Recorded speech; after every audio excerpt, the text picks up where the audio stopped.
I'm a relatively new fan of Guilty Gear, only getting into it the same day Bedman dropped in Strive, by complete coincidence for the record, meaning I also got into it at the time when the servers were completely broken, but that's neither here nor there. I imagine like most new Guilty Gear fans, I got into the series due to its absolutely kick-ass soundtrack. Guilty Gear Strive's soundtrack is a perfect lineup of banger vocal tracks composed for each character. They convey the character that you're playing as well as making every fight feel like some crazy shonen anime fight. And while there were a few vocal tracks in the previous game, Guilty Gear XOST, none of them were character themes unless you count Ride the Flyer. And as for the previous games, they had no vocal themes whatsoever on account of being old games. Or did they? Okay, the very first Guilty Gear, that didn't have any. The first Guilty Gear didn't even have basic character balancing though, so you know, whatever. But Guilty Gear XX, also known as Guilty Gear XX Sharp Reload, Guilty Gear XX Midnight Carnival Sharp Reload, Guilty Gear XX Accent Core, Guilty Gear XX Accent Core Plus, or Guilty Gear XX Accent Core Plus R, Jesus Christ, Daisuke! Let's call it Guilty Gear X2 for clarity reasons for now, because it's going to be the easiest way to read this absolute word vomit. In Guilty Gear X2, while the actual game had songs that were instrumental, Daisuke commissioned 2 albums to be made called Guilty Gear X2 in LA and Guilty Gear X2 in NY. The LA album had vocal versions of the track sang by Matt Zane of Lotus Rising and Society 1 fame, and also a guy simply going by Mike, in all caps. The NY album was sung by Jason Miller. Yes, the same Jason Miller that's famous for singing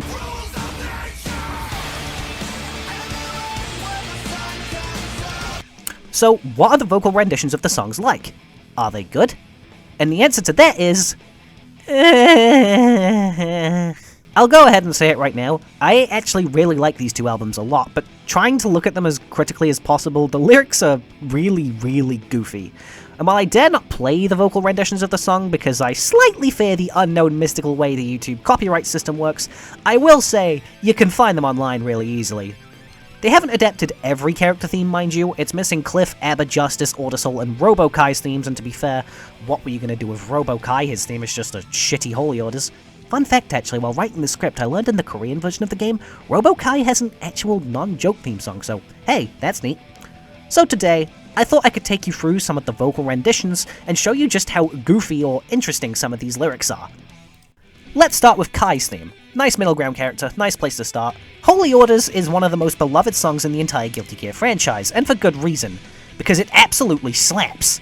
So surely slapping vocals on it should be a bang-out hit, right? Well, prepare yourself, because Roar of the Spark, this is certainly not. This is actually probably one of the more famous examples of this album's weird lyrical choices. You know that bit where it goes...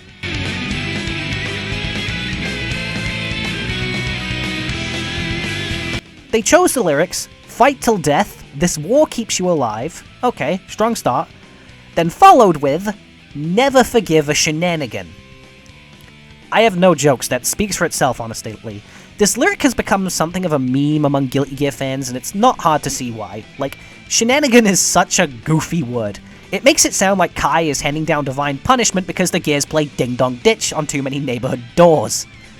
This lyric should set the precedent for how this entire album goes, but to give this rendition of Holy Orders some credit, it's not all bad. I like most of the lyrics, but shenanigans takes me out of it every single time. Soul is the protagonist of this franchise, and so we should probably mention his theme here. I think this rendition of Keep Yourself Alive works really well. It's very Soul bad guy. It's angry, it's vulgar, and it's anti-authority as all fuck. It literally opens with the lyric, I don't know you, but I think I hate you. I also like the contrast between this and Find Your One Way, with this song having the lyric, I don't care if I'm gonna be alone, compared to Find Your One Way's, I won't be alone never. Nice bit of a character development going on there with these vocal themes. Another interesting one is Bridget's theme. The lyrics here are actually pretty well thought out. For the record, I know at this point in the series Bridget hasn't come out as trans yet, but just to be respectful, I'm still gonna be using she/her pronouns. Her theme is from the perspective of her parents lamenting the choice they had to make to protect her, which is an interesting angle to take things, and it has an interesting contrast with the upbeat nature of the instrumental. To be fair though, I guess you could say the same thing about the first half of The Town Inside Me, so I guess this is just planting the seeds. Johnny's theme, on the other hand, is completely boisterous. This is the most dude-bro-y dude-bro song to ever dude the 7 Bro Cs. As the lyrics are about tequila shots, expensive fast cars, and picking up hot chicks like this is some kinda 80s action movie. The lyrics, like an ordinary Johnny, repeat several times throughout the song as well, and by the end of the song it changes over to being Johnny Extraordinaire. And this is honestly really fitting for Johnny as a character. This man thinks he is the shit, and you know what? He's probably right. I think though, if you took a shot for every time this song says the word Johnny, you would probably speedrun a hospital trip. I guess I should also address my mains theme, huh? If my background feed from my motion input video didn't make it clear, I'm a bikin' main. Look, I don't know what to tell you, she's a kick-ass Ronin and— I love the kind of woman that will actually just kill me. Anyway, Bikin's theme is pretty on point for her.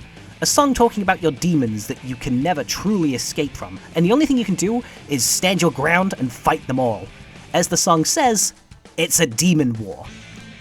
It fits great with Bikin's story, being motivated by the hatred she feels towards the Gears and that man for taking everything she had away, and while we know now that her story has a happy ending with her choosing to move on from her quest for revenge, for Bikin at the time, who was consumed by hatred and would do everything to cut down everyone who stood in her way of her goals, it's some heavy stuff. Anji, aside from being my personal I'm not gay but, has another interesting version of his theme. Anji, like Bikin, is in turmoil over the destruction of his home, but unlike Bikin, he only seeks to understand why it happened so he can find closure and move on. Anji, interestingly, like Soul, has a lot of anti-authority theming in the lyrics for his theme here, a far cry from the cheery love song he has in Strive. I love Rock Parade, by the way, it's one of my favorites. The song's lyric talks about how he hides himself from class and wealth, which is a cool line, but I don't get if he means if he has a grudge against the higher class or if he just has no interest in pursuing it. Also, I don't get the line, my people slain from lack of disdain. Disdain can mean to disgrace someone. I don't get what he means by this. The rest of the song is pretty good though. Dizzy's lyrical rendition of Or of She is an interesting one. The lyrics to Ah here are really good. I think the lyrics fit characteristically for Dizzy. She's a pacifist who just wants to live her life normally, but because she's a gear, and a very powerful gear at that, everyone is after her head. The song seems to be a song from her perspective towards her soon-to-be loving husband Kai, asking him why they can't just run away from all the violence in the world and go live far away. But of course, it isn't that simple. There are a few interesting bits, such as halfway through, the song includes a female voice whispering the chorus lyrics, and while the lyrics are very good, it's all the song has to say really, the song mostly repeating the same verses for the full run of the song. It's still really solid though, probably helped by the fact that Or of She is already one of the best instrumental tracks on its own. Two songs on this album I actually really like a lot are Chip and Zato's themes. I know he's called Eddie in X2, shut up. The lyrical renditions of Sucker Sage and Feel of Fear.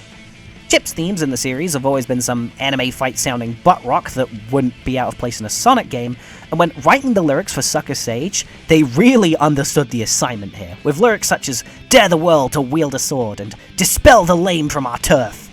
It's so trying hard to be cool that it's the kind of thing I live for. Feel of Fear, on the other hand, really feels like a classic death metal song with menacing lyrics that fit the existential horror that is Zato's lore.